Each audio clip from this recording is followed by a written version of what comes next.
Ladies and gentlemen, the San Francisco 49ers veterans report to training camp tomorrow, which means 49ers football is back. Wake up, honey.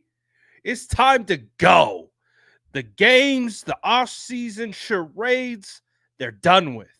It is time to set our sights back again on that sixth Lombardi. I know our sights. It's never left our sights. It's been in our peripheral for quite some time. But what we're going to talk about today is we're going to talk about everything to keep an eye out for with veterans reporting. We're going to hear from Kyle Shanahan, John Lynch, all the different things. Football. Oh, yeah, it is. I mean, if you are a diehard, training camp is when football starts, at least for me, in my opinion. Now, obviously, we got preseason, we got a lot of stuff to get through before real football begins, but we know the journey to getting that ring starts tomorrow. Let's get after it right now. Drop an SDS in the chat, smash that like button. Let's go.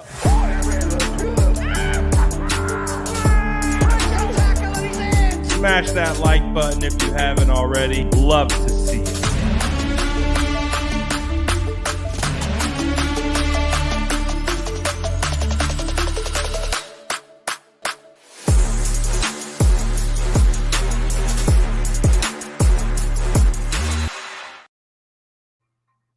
Woo-hoo. Oh, yeah. You smell that?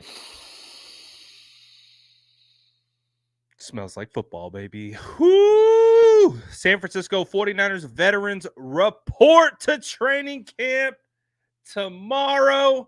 We have training camp practices beginning up this week. First open practice to fans, media will be this Thursday. So just in a couple short days from now, we will have boots on the ground. We will have 49ers football in front of our face.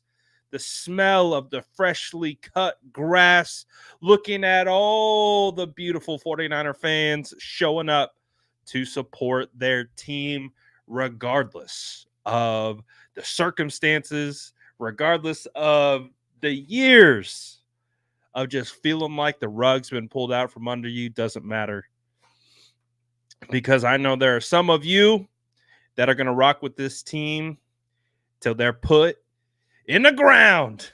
So for a lot of people, I hear a lot of the comments leading up until this season.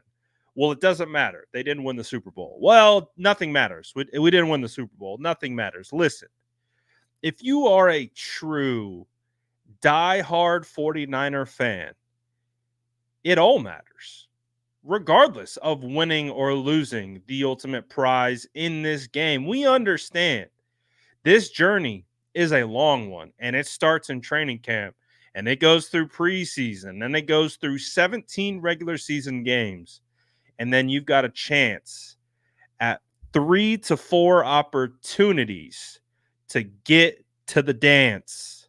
And listen, whether the 49ers are successful or not, there's always going to be a group of fans who are going to rock and listen. It doesn't mean you have to like, doesn't mean you have to approve, doesn't mean you have to sit back and say, oh, every single thing the 49ers do, beautiful. No, that's not what we're talking about. What we're talking about is a loyalty, is a unwavering support. And again, it's not a blind support. It's not, it's something of, hey, if we're going to say we see these areas to improve and critique, we're going to do that. If we see that everything is all in place as it should, we're going to talk about that as well. So with training camp coming up, it's time to get the blood pumping a little bit. And I'm really happy because we are going to be hearing from Kyle Shanahan and John Lynch starting tomorrow. So it tomorrow for me is really going to be like the preview for the opening of training camp. Just a reminder that it's really happening. It's really starting, and we're going to be seeing some San Francisco 49ers football here pretty soon. The NFL is dropping its top 100 as we speak. So I got one eye on my phone to see how many names they're going to be dropping in the NFL top 100, because obviously we are on the lookout for any 49ers players. I do find it interesting, though. The 49ers, or excuse me, not the 49ers, but in the NFL Top 100 done by NFL Network, they have already named Aaron Rodgers as the, what was it, 92nd best quarterback in 2000, not the 92nd best quarterback, 92nd best player in 2024. That's where Aaron Rodgers ranks. Aaron Rodgers' biggest highlight in 2024 was carrying the American flag out of the tunnel. Outside of that, how are you on a 2024 ranking? I digress. Very curious to see where the 49ers players land on this list. It's going to be an interesting one. I don't know. They've had Trent Williams back-to-back years, 14th overall, and I think it's an absolute travesty. I really do believe if Trent Williams isn't in your top 5 of any type of NFL list, trying to rank the best, it's invalid. Crazy. But anyways, we'll see if Brock Purdy got the respect, because they've already dropped the first, I think it was like the first 20. So 80 through 100, no 49ers players, no signs of Brock Purdy. However, we have seen Trevor Lawrence, we've seen Aaron Rodgers, and I believe Kirk Cousins. Those are the 3 quarterbacks that have been ranked. So we'll see. We'll see where the 49ers going to be up on this list. But honestly, I'm over the list, because that is where we're at. We are currently at the stage of the offseason where the lists don't matter anymore, where the offseason narratives are trickling down. The ramifications of what happened last year aren't as prominent, because a new year is about to start. The San Francisco 49ers will be starting training camp tomorrow. Players are going to be reporting. That means we're likely going to be getting some video out of the 49ers media team showing players arrive to the facility. We're going to be able to hear from John Lynch, Kyle Shanahan tomorrow, so that will be a nice change of pace.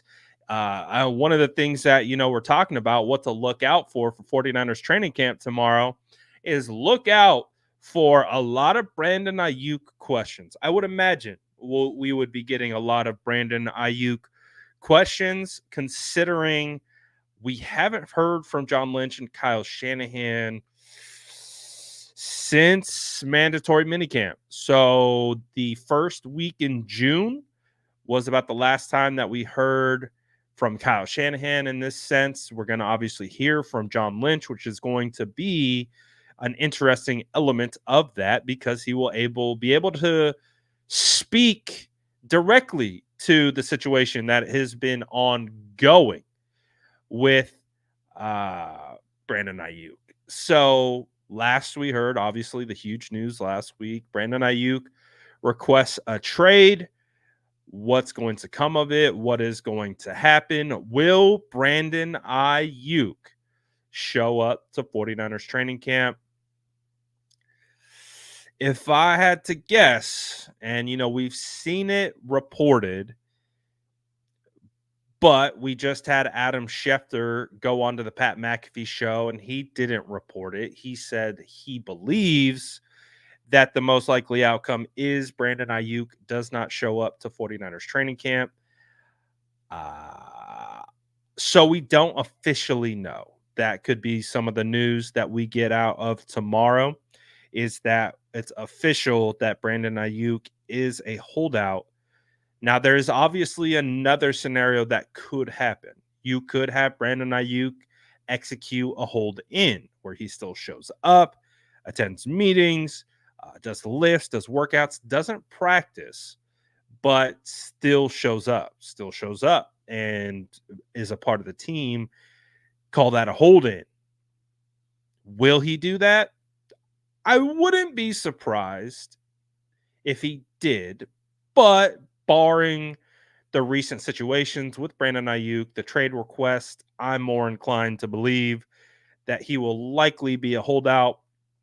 And then, of course, as a result of being a holdout, Brandon Ayuk will be fined every single day that he is not at practice. The 49ers will have the opportunity to either waive this fine or maintain it. So I believe in the situation with Nick Bosa, and he held out till September. He held out the entirety of training camp. He said, said I'm good. They reversed his fines. He didn't get fined, so they took care of that. But obviously, this feels like a little bit of a different situation with Brandon Ayuk. So we will have to see what transpires tomorrow. Will he show up? Will he not? And how will this thing all end? Obviously, since the trade request news, we've heard Brandon Ayuk has, or the Patriots. I think that was some of the news today. The Patriots offered pick number 34 for Brandon Ayuk. That is terrible offer. First of all, let me be the first to say that.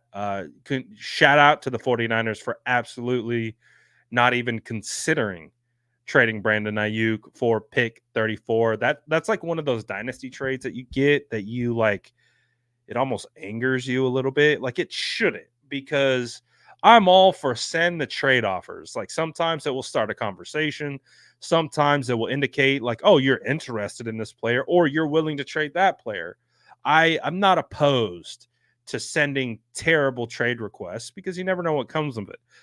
But come on, the Patriots offer pick 34 for Brandon Ayuk. Yeah, click. Like not even close. I said before throughout that time where we were getting those rumors, you don't even consider a trade of Brandon Ayuk unless you're getting a mid round first plus a player plus something else. Not going to happen. So I think that's a big reason why Brandon Ayuk wasn't traded. We know at this stage in the game, it was discussed. Brandon Ayuk, remember the whole Jaguars thing that was going on with the Jaguars radio person alluding to the fact that, hey, it sounds like Brandon Ayuk's agent is out searching for deals. Well, guess what? I got called a lot of names for just simply sharing what is out there on the internet. Sure enough, it was true. The 49ers allowed Brandon Ayuk and his agent to go seek trade partners. In part of this process, this allows teams to negotiate a contract with the agent that they would agree upon. And it would be up to the 49ers then to work out a trade package. Well, it appears there were 5 teams that were interested in the services of Brandon Ayuk through this process of negotiating terms prior to the 49ers handling their aspect of it. But every time it came back to the 49ers trying to work a package, it didn't come to fruition. And again, lot was made about the Jaguars offered what was it?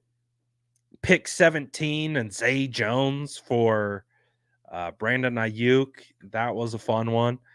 But again, this is just going to be an ongoing saga. So that's one thing to look out for. One thing to look out for ongoing Brandon Ayuk questions at the podium to John Lynch. And hey, it is what it is. It's the scenario that the 49ers have found themselves in. And let's be honest, The 49ers, like every time, I have to remind myself of this. Every time I'm like, man, the 49ers must just be annoyed by the noise, which I'm sure they are. I've never seen a front office be able to withstand the noise more than the 49ers. Like every time that I drag myself into this and I'm like, oh man, you know, how do the 49ers allow this to keep going and play out in the media and hear all this chatter and all this talk and locker room dysfunction and this, that? And then I remind myself, I'm like, oh, yeah. Oh, yeah, that's right. Jimmy Garoppolo said goodbye to the fan base, said goodbye to the media, and we all said goodbye. And I remember even doing a goodbye Jimmy post. We said goodbye Jimmy post. And guess what? No one wanted to trade for Jimmy Garoppolo. Not one person or not one team that, to our knowledge, at least to the value in which the 49ers were looking for. So the 49ers said, well, Jimmy, no one's offering what we want to give up for you. We have your rights to your contract. So we're going to keep you. Actually, we're going to have Trey Lance, Nate Sudfeld, this new kid, Brock Purdy. We'll have these guys out at training camp. We're going to keep you off to the side field over there. Now, there might be fans who take videos of you and post it online and do all the. We're not worried about that. We're worried about getting the return on investment in Jimmy Garoppolo. Well, the 49ers said, you know what? We're just going to keep Jimmy. We're going to restructure Jimmy. We're going to keep him. We're going to keep Trey. And then we're going to cut Nate Sudfeld, who we guaranteed $2 million to, and we're going to keep Brock Purdy on the roster. And then I have to remind myself, I'm like, yeah, these guys are built for this. They're built for this type of, as we perceive it, on the outside looking in as dysfunction. I feel like it's more SOP, standard operating procedure. They're so insulated and secure with themselves that they honestly will let whatever narratives, whatever communications kind of run wild in the say, and they don't allow that to seep into the business decisions that they make. You have to respect it on one hand. On one hand, as a fan, yes, I could understand the issues one may have with it, but the 49ers have proven time and time again that they are suited for this. So, hey, no Brandon Aiyuk at training camp tomorrow. I will imagine that, John Lynch, Kyle Shanahan, they'll be just fine. So, if there's anyone built to deal with these types of situations, it's this group. So, I don't expect much clarity regarding Brandon Aiyuk other than, yes, he's holding out. No, he's not holding out. But beyond that, I don't expect a ton of fireworks tomorrow. I think one thing that we'll also be expecting tomorrow is getting clarity on Ricky Pearsall's injury. Obviously, Ricky Pearsall, first round rookie out of Florida, was placed on the NFI list last week after reporting for training camp. We don't know what the injury is. We don't know the extent of the injury. We don't know how long Ricky Pearsall will be out. The only information that we received was from Matt Barrows of The Athletic, who stated that what he was hearing was that the injury wasn't considered serious. So that's one of the things that we will be on the lookout for tomorrow, just to get an update on Ricky. How's Ricky doing? Is he hurt? Is he not hurt? How serious is that? What's the impact? Who's going to step in if both Ricky and Aiyuk are down early on in training camp. Shout out Britt. Hey, Brad, I got my Niners jerseys yesterday. Oh, damn, you're not playing. She got Purdy, CMC, and Bosa. Okay. I appreciate how Britt has attacked her fandom. I think it's phenomenal because if you guys aren't familiar with Britt in our chat, from overseas, was kind of an Eagles fan. We converted her to a Niner fan, and since then, she all in. Love it, love to see it. So very happy, and yes, I agree with Strawberry. 3 solid options. Literally, can't go wrong with Brock. Can't go wrong with CMC. Those guys, I mean, literally every one you got is probably going to be a 49er for sure within the next 4 years. And all those different types of things. Ooh, I think this is an interesting question. Keep the Faith says I'll be at camp on Friday. Can't wait. Shout out Keeping the Faith. Hey, say what's up if you see me. I'll be there on Friday as well. But I like this question. I think this opens up a broader conversation. Is Brad, why aren't players loyal anymore? I think this is a great question. And I think, and it's not at no fault to anyone else. I think this question, I believe, is pertinent to where your fandom is at. I think there is a huge segment of fans who only care about Sundays, and rightfully so. You have a 9-to-5 job, you do a lot of other things. All you're looking for is to show up, watch your 49ers win football games, be happy, get lit at Levi's, whatever. Hang out with your squad, your crew, watch these games, and just vibe about your team. I think there's that segment of fans. I think you also have a segment of fans who are insanely diehard. And I've seen Wesley around. And it's not to say that you're not diehard or anything like that. But there's a segment of fans who understand, and you have to like cross over this bridge of realizing that it's not all about football. You have to understand that this game of football is a business. And sometimes it's actually a business first before it's football. And so when you see things like, why aren't the players loyal anymore? I don't think it has a lot to do with loyalty, more so because loyalty more correlates, in my opinion, to kind of a pure fan perspective. Like, if you're, again, like I said, if you're just there, you want to win football games, that's it. That's all you care about. Nothing wrong with that. But it is more tied to just the football aspect. During the offseason, the business side reigns supreme. Every single player turns into a line on a spreadsheet. They've got their name, they've got their position, and they got a number associated with it. And the front office has to move all of these pieces around and do all these different types of things in order to build this team.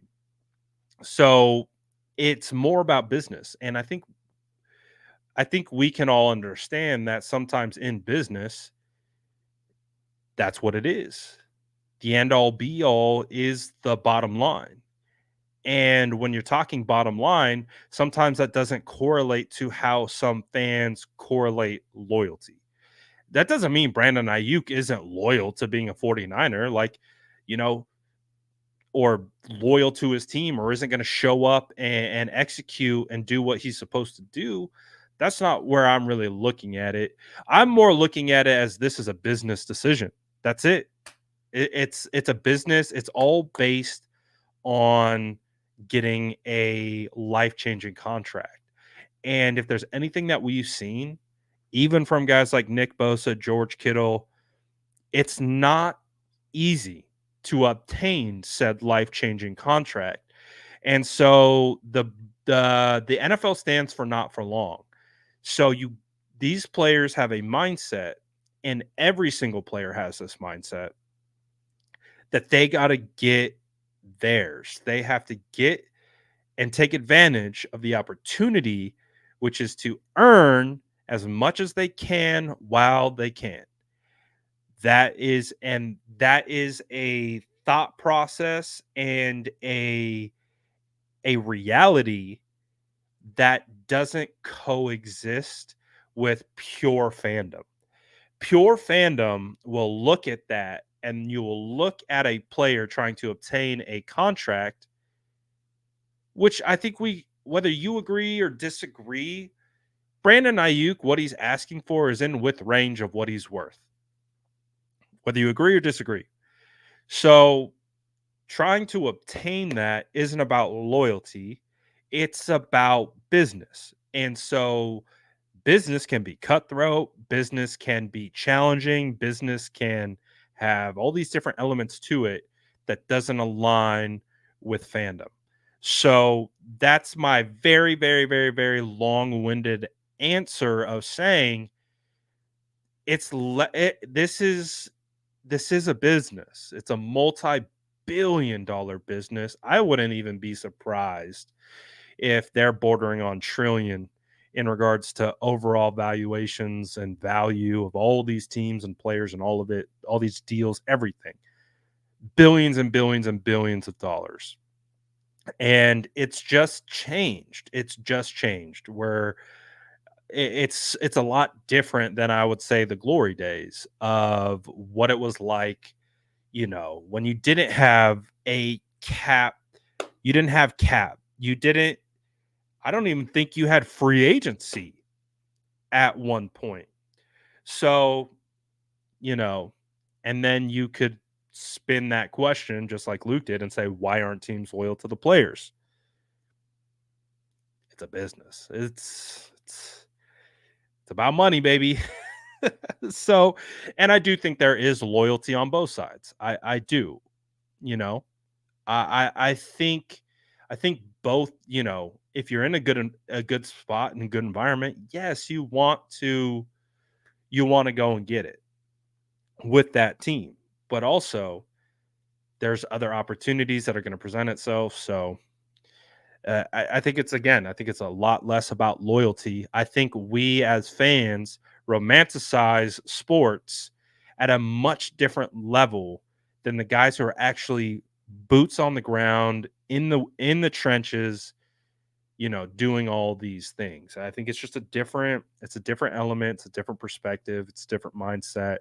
It's less romantic, it's more business minded. You have to remember at the end of the day, this is their job. That's it. Some of these guys don't love the game like you and I, and that's fine. And I think people hear that they're like, "Oh, how can you be in the NFL not love football?" Listen, there's a lot of people in the NFL who probably don't love football, but they're really good at it. And it's a way of, you know, taking care of their family and getting them into a better place and doing like there are guys that are like that. That's why when you hear the 49ers talk about their philosophy in building a roster, they don't tend to like those guys. Or at least that's the main thing. The main thing is they don't love football. They love the paycheck. Their whole part of their whole ideology of roster building is to weed those people out, is to understand and that's the thing. Like you think of guys like Nick Bosa. Nick Bosa wasn't going to sign for any number. That doesn't mean he doesn't love the game. Nick Bosa absolutely loves the game, but he also understands the business side of it. Same thing with George Kittle when he got paid. George Kittle absolutely loves football, but he understands the business side. And with Brandon Aiyuk, I think it's the same thing. Brandon Aiyuk loves football. He loves football, but it's also a business. That is why it is perceived as lack of loyalty. It's not, because It's just not. You can maybe talk about it in some sense, in some way, in that shape or form with some players. But I would say with the players that the 49ers have negotiated with, you know, Nick Bosa wasn't taking any pay cuts for the 49ers over loyalty. George Kittle wasn't backing down from $15 million per year on average due to loyalty. Brandon Aiyuk isn't backing down over his ask due to loyalty. It's just not a thought process because we're talking business. So I think it's a good question. I think that you clearly can see that I have a lot of thoughts on this because I deal with so many fans on a daily basis. I read so many of your guys' comments. I'm very forward facing with a lot of 49ers fans. So I get this loyalty question a lot. And I understand like your perspective will dictate what you determine loyalty. So I appreciate the question though. I think it was a really good question. I think it's a really, really good question that has many different layers to it. And that's why you'll never hear me bashing a player going after a contract. If anything, I'm saying get as much money as you can because I can put myself in those players' shoes to understand sometimes this game doesn't love you back. Sometimes, injuries can happen. One day you're the best, the next day you're Todd Gurley and your knees are shot and you're out the game at like 25 years old, at like 26 years old. From the top to out, it happens all the time. So, because of seeing that side of the game, seeing the players who actually do have CTE, seeing the guys who have busted joints and busted backs and busted knees and that is going to stick with them forever. Yeah, I understand. I get it. I'm not someone who is like, "Oh, 49ers, you know, take play for 14.1 Aiyuk because that's what a loyal player would do." No, I don't agree with that. That's what a stupid player would do to actively go and do that. Now, he might be forced into that, but you don't choose that for the sake of loyalty. You do it because it's the best decision for you and your family, and that's how you come up with how these things are determined. And of course, the market is the market. And that's what I always come back to with that situation. So I'm less at fault for the players. I do understand the frustration that is driven through this situation, but I get it. There's two sides to every story. Um, and that's what I keep saying in all these videos that I make. It's like I'm not in these meetings with the Niners. I got no idea what's going on over there with what their process is, what they're thinking, what their limitations are. I have no idea. So for both sides, giving the benefit of the doubt that they ultimately want the same thing. I think that's true. Now, how they get from A to Z, I don't know how that sausage is made. I have no idea. But there's definitely a process. There's definitely a plan. And I'm just not privy to it. So I try to remain as objective as possible when trying to evaluate these contracts because it can be challenging from a fan perspective. Being a fan, being emotionally invested, paying for jerseys, all these different types of things. Like at the end of the year, for example, like my mom bought a Brandon Ayuk jersey because she loves BA. She loves that BA came on with me. She loves that, BA showed love. And she's like, I'm buying his jersey. Even when she like showed me his jersey, one of the first thoughts that popped into my brain was, oh, he hasn't signed yet. I was like, no. I was like, you might, may. And this was late, like January, February, March timing. And I had no anticipation of what was going to play out. But in my head, I knew he's not under contract. Anything can happen. So I don't know. That's why I'm more open minded to the information out there, and I think, a lot of people don't also understand like the things that I hear behind the scenes that I do not bring to you. And so sometimes, I kind of have an idea more so than you might anticipate, but I'm keeping all things open because you never know how these situations are going to play out. Britt says, I had on Brock's jersey as soon as I got it. Is it normal? I get emotional when I get them. And of course, I'm all in. I'm ready for the season. No, I don't think it's emotional at all when a fan pops open a brand new jersey. Not at all. No, and for Britt, if you guys missed it, these are her first Niner jerseys. I remember my first Niner jersey is right there that I ever bought with my own money. Right there. So I get it. I know the vibes. I know the vibes for show. Uh so um what other things to be on the lookout for? I'm super excited to get away from these talking points though. You know what I'm saying? I'm super like excited to not have to have this be the focus of everything that we're consistently talking about. Now I understand it's part of the off season, but boy oh boy, I can't wait till we're breaking down which linebackers are going to make the roster.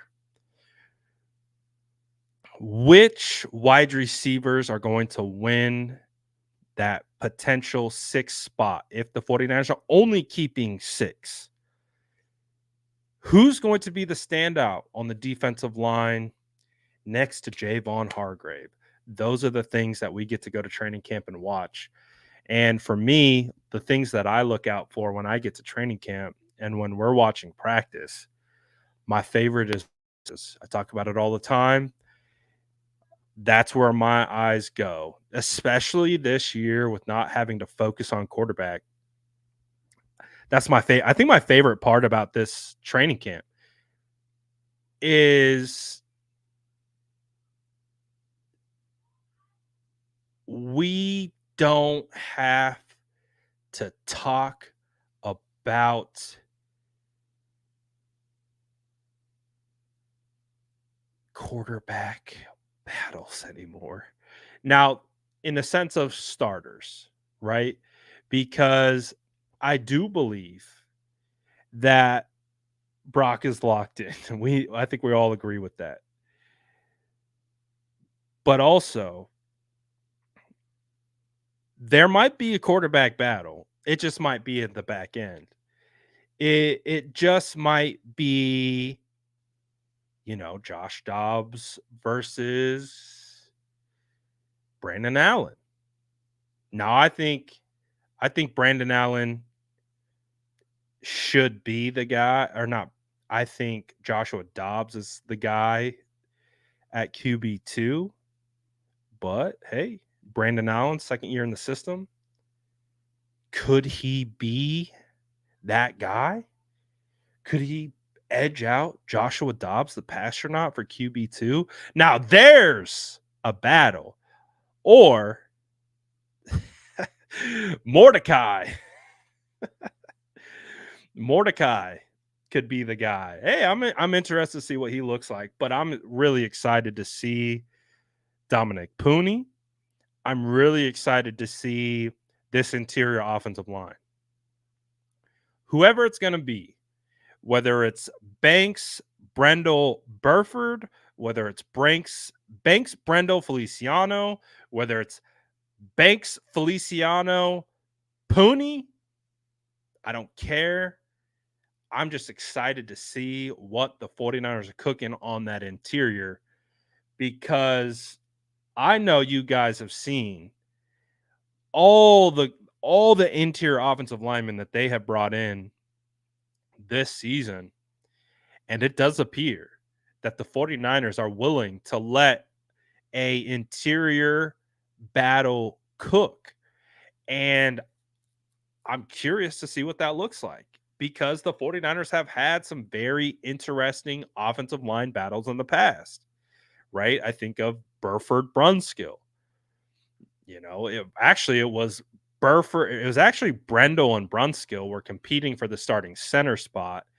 And then Brunskill got hurt at the beginning of preseason, and he was hurt for all the preseason. So Brendel took over as the starter, and then Brunskill platooned at right guard with Burford. So I'm very interested to see what Chris Forster's cooking up on that offensive line. Who's going to be the guy? Now, I really do imagine that, barring Brendel's knee tendonitis, we didn't see Brendel in OTAs or mandatory minicamp. I am expecting to see Brendel as the starter, Feliciano at right guard, and Banks at left guard. But man, can Spencer Burford take those steps forward mentally? Because physically, Spencer Burford looks like a beast, dude. I really got a great sense of how big Spencer Burford is when I ran into him in Las Vegas at a shoe store. He was there with Samuel Womack, and I was like, I pulled up to get some shoes for the day of the Super Bowl, because I'm like, oh, the first game that I'm ever credentialed to cover is the Super Bowl. So I'm like, yeah, I wanna pull up, I want to look nice, I want to get some dope shoes, get some kicks, and I walk in and I'm like, oh, there's Burford. And I went up, he recognized me, we dapped up, we started chopping it up about we just talked about shoes basically. But dude, he's huge. Like, he's huge.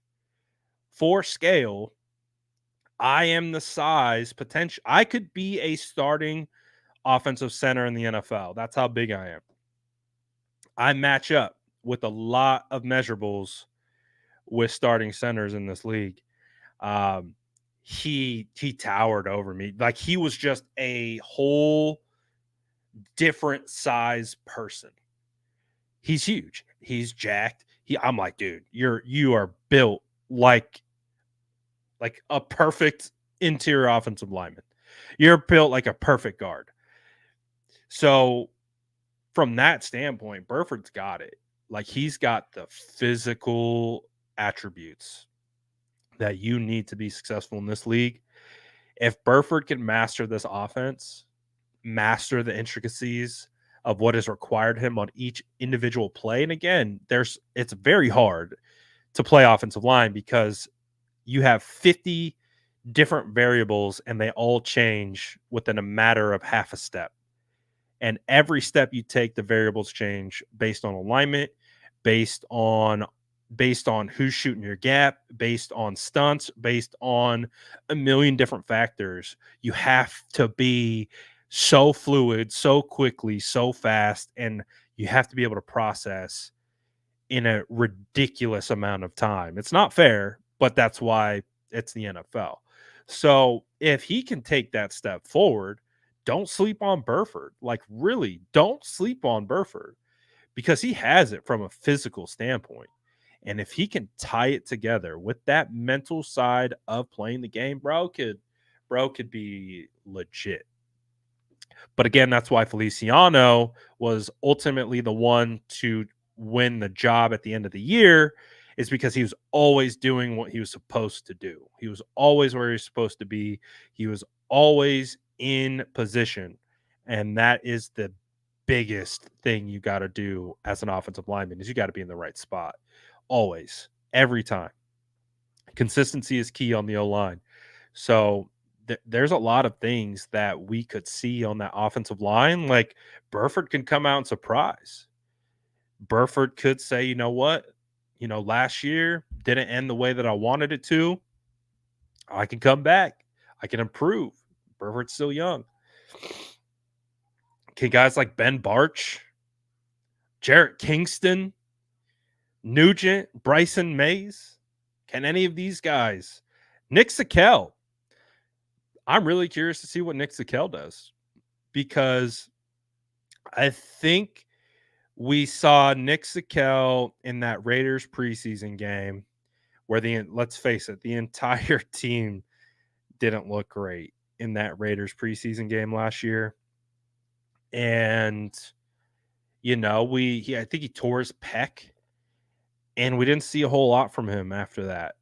But I really do think the 49ers like Zakel quite a bit. So are we sleeping on Zakel? Are we sleeping on any of these guys who will emerge on the offensive line? That's why I can't wait. That's why I can't wait for training camp, man. I can't wait for pads. Pads is a different beast. Pads is a out of body experience when it comes to evaluating football. It just hits different. It hits different when you can see defensive linemen going up against offensive linemen and they're punching each other, they're ripping at each other. Oh God, nothing gets me more excited. I remember, I think this was 2 years ago, training camp. Very first rep of team period in pads. Alex Mack at center and Javon Kinlaw at nose tackle. Alex Mack, again, first rep of team period in pads of this particular period, and Alex Mack plants Javon Kinlaw on his back. Literally gets in his pads, lifts him up, drives him 5 yards back, and plants him. First rep. And they start going at each other, like pushing and shoving each. I was like, yes. I was like, this is football. This is what it's all about. Like, this is what we've been like. This is what it's about, man. It's what it's about. Oh, I loved it. I loved it. It was so good. And then to be able to see Javon Kinlaw like beat Mac 2 reps later, you're like, oh, like, all right, this is it. This is ball. This is the trenches. So I love the trenches. Trenches, you got to be built different. You got to be built different to survive in there. And it's my favorite. I love it. I love watching it. I love one-on-ones. I love seeing who wins those battles. I love seeing why they win, how they win. Will that translate? What can we project out from that? Love it. Love it all. I love watching one-on-ones. And, one of the things that I do love is I do love watching players who've been counted out. Danny Gray, Cam Latu.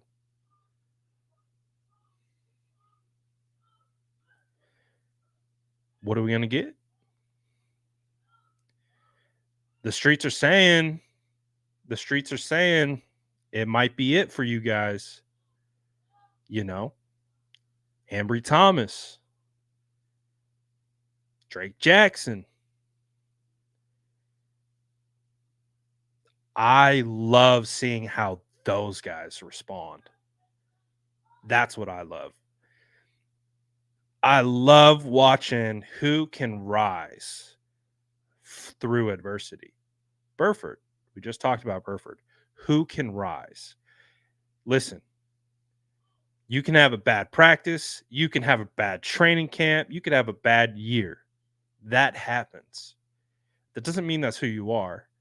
And which player embodies that? Which player takes on that challenge? Which player rises to the occasion and changes our minds? Is it Cam Latu? Is it Danny Gray? Which one of these guys is going to step up and earn their keep? I love that. Diamador Lenore, I thought 2 years ago, he was at the bottom of the depth chart in training camp. He was so low on the depth chart that I remember being like, could this guy be a surprise cut of training camp? Because he is so low. He is behind Amory Thomas. He's behind the no-name guys that they signed off the streets. Demo was at the bottom of the depth chart in training camp 2 years ago. Now we talk about Diamador Lenore as like that guy with Mooney Ward. I love that, dude. I love that. I love a guy who has been pushed to the bottom, doesn't get opportunities, and he fights and claws his way to the top of the freaking food chain. I respect it and I love it. That's why I love undrafted free agents. I love watching your Jordan Masons beat out a guy who the 49ers traded up for in the third round and took his job. Not only did he take Trey Sermon's job, he also took Ty Davis Price's job. Jordan Mason, an undrafted free agent, took 2 third-round draft pick running backs jobs, got him off the team in less than 3 years. I love that part of training camp. The guys that you don't expect to be what they are, the Emmanuel Mosleys of the world, where you're like, oh, this guy's good. Who is that? Undrafted free agent of Tennessee? Ooh, he's pretty solid. He might make this team.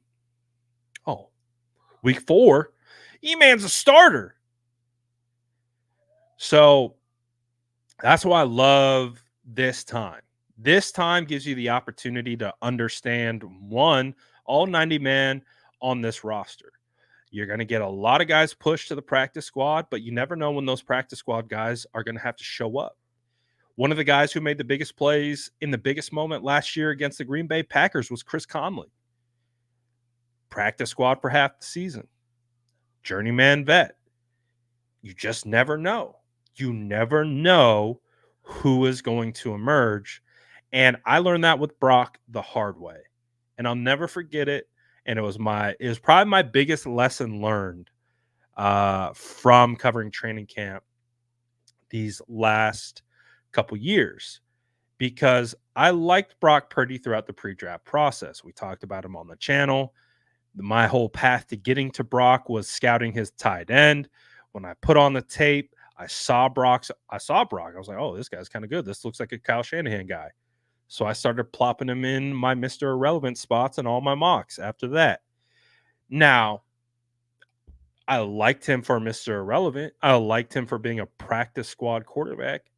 When I got to training camp, I wasn't evaluating Brock. And I admit it every time, because you got guys on the other hand like Krug, who was like talking about Brock in OTAs, like, and you know, my first eyes on was training camp, but I wasn't looking at Brock. I was looking at Trey. I was looking at the number 3 overall draft pick for the 49ers, and that's who I was trying to evaluate. I was just trying to evaluate Trey, where Trey was, and who Trey is. That to the point when Brock was up to take his 2 reps, my eyes left Brock. My eyes went to defense, O-line, D-line, someone else that I was trying to evaluate. So I literally in my brain in training camp was like, Brock's a practice squad quarterback, and Brock will be on the practice squad. What's there to evaluate? I didn't do it. I, I was like, all right, I'm watching Trey. And then after watching Trey, I'm on to the next player. Move my eyes. We're going somewhere else to evaluate. And I learned that I can't overlook players. You can't overlook the Mr. Irrelevant, the technically at the time, the 4-string quarterback. You can't do it. That's how you miss on Brock. Now, obviously, when we saw Brock come in against the Dolphins, like we did the film breakdown, it was apparent to see how good he was. But again, my biggest lesson was so far from these training camp practices and covering training camp, this will be my 4th year, is that don't overlook anyone. You can't. You have no idea who will emerge. You have no idea who could be a guy that we rely on a couple games from now, a couple years from now. You don't know. So I learned that I can't just be like, oh, I'm here to like with Trey or like with Brock this year. I'm of course gonna watch Brock, but I'm gonna watch Joshua Dobbs and I'm gonna watch Brandon Allen and I'm gonna watch Tanner Mordecai. I'm gonna watch this guy. I'm gonna give Tanner Mordecai some leash to be able to grab my attention because I learned from not giving that to Brock. And so it's the same for every position. There's going to be a guy who's buried that you're like, he'll never make the team. He'll never make the never say never. Never say never in this league. And I'm looking forward to getting back to that. Just watching ball, evaluating, seeing who surprises, seeing who stands out when they shouldn't be standing out. So I'm looking forward to all of it, man. Like I'm so juiced, so ready to go, so ready to get eyes on and kind of get away from the offseason talk and narratives. That's obviously going to be a part of the next couple days and coming weeks. But beyond that, we're back to ball, baby. And that's the best part. So I know a lot of you guys are hyped for that. I know a lot of you guys are hyped for training camp reports, hyped for anything, football related. So I can't wait. I can't wait. I can't wait to share everything that I'm seeing with you guys. I feel very confident heading into my 4th year of knowing what I'm looking for. I've learned lessons of maybe omitting things in the past, or when I say omit, like not like literally not looking at them. So I feel like I'm ready to go. I know what I'm looking for: O-line, D-line. I know what I'm looking for with each individual room. I know the standard that has come before them, and I can measure that to what they're doing now. So let's go. I'm hyped. I'm hyped. We got 49ers reporting tomorrow. Feels good, baby. Feels great. Feels phenomenal. Some might say we hyphy out here.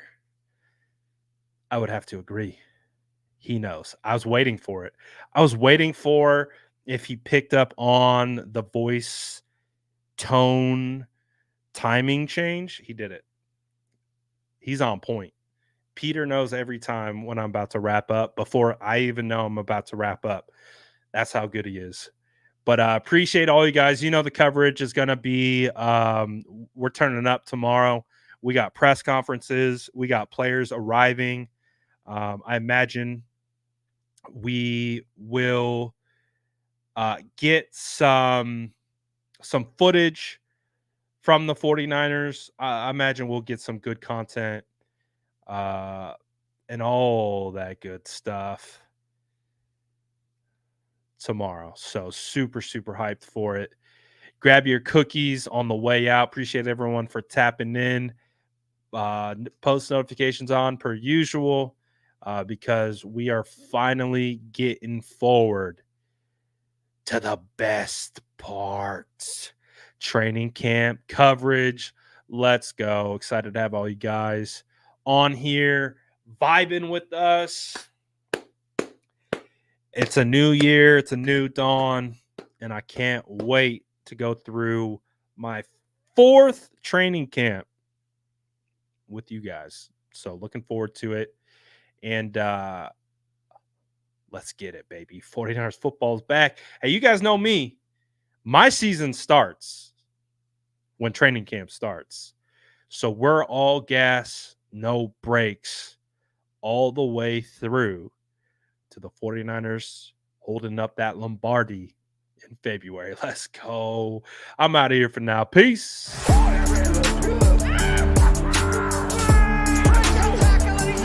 Smash that like button if you haven't already. Love to see